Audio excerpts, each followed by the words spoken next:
Hello children, नमस्ते। आज का हमारा टॉपिक है दीपदान।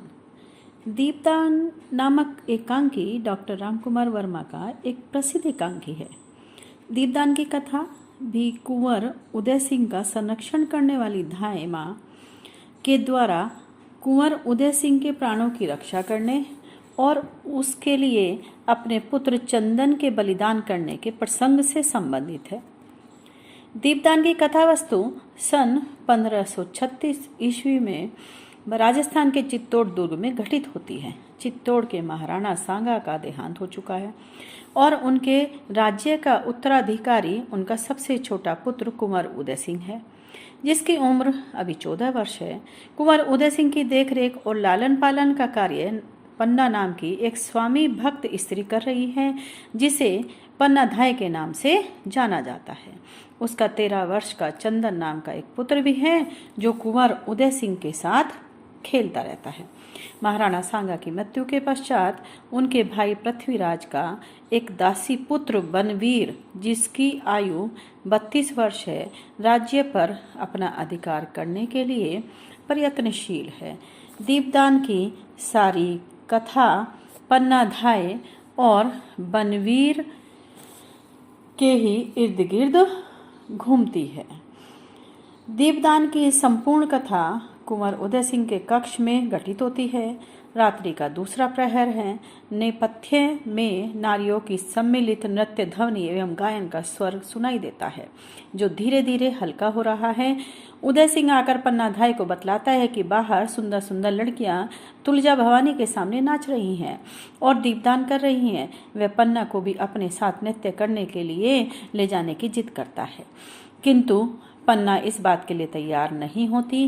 वह कुंवर उदय सिंह को समझाती है कि तुम तो चित्तौड़ के सूरज हो और इस राजवंश के दीपक तथा महाराणा सांगा के कुल दीपक हो। तुम्हें इस तरह नाच गाने को देखने के लिए नहीं जाना चाहिए। कुंवर उदय सिंह जो है रूठ जाते हैं। उदय सिंह के जाने के पश्चात पन्ना ने पास रावल स्वरूप सिंह की लड़की सोना, जिसकी उम्र 16 वर्ष है और जो अत्यंत रूपमती तथा कुंवर उदय सिंह की सहेली है, आती है।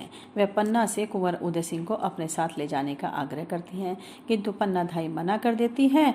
पन्ना को संदेह हो जाता है कि बनवीर के मन में कुंवर उदय सिंह को लेकर कोई षड्यंत्र का भाव है और उसी के लिए उसने यह दीपदान का उत्सव असमय आयोजित करवाया है, ताकि लोगों का ध्यान उत्सव में लगा रहे और वह अपने उद्देश्य में सफल हो जाए।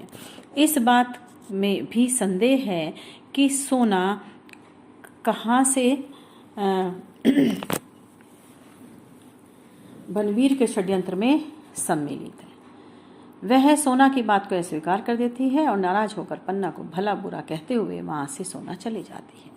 पन्ना धाय का अनुमान सही निकला। अंतपुर की परिचारिका सामली आकर पन्ना को बतलाती है कि बनवीर ने सोते हुए महाराणा विक्रमादित्य की छाती में तलवार भोंककर हत्या कर दी है।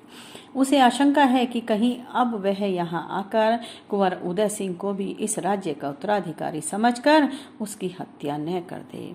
इस विकट समय में आने वाली घटनाओं से थोड़ा भी विचलित न होते हुए पन्ना ने तत्काल निर्णय लिया कि अब राज्य के उत्तराधिकारी और कुलदीपक कुंवर उदय सिंह के प्राणों की रक्षा के लिए वह अपने पुत्र चंदन की बलि दे देगी।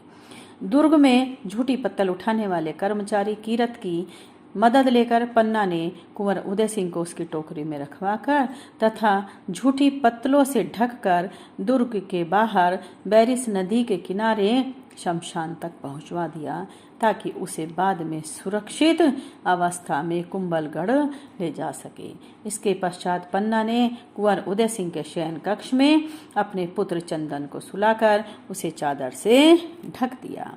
पन्ना की आशंका के अनुरूप राणा विक्रमादित्य की हत्या के पश्चात मंदाद बनवीर कुंवर उदय सिंह के कक्ष में आता है और पन्ना के बहुत रोकने के पश्चात भी चंदन को कुंवर उदय सिंह समझकर अपनी तलवार के प्रहार से उसकी हत्या कर देता है। पन्ना जोर से चीखकर मूर्छित हो जाती है। कमरे में मंद लो से दीपक जलता रहता है और यहीं पर जो है सब कुछ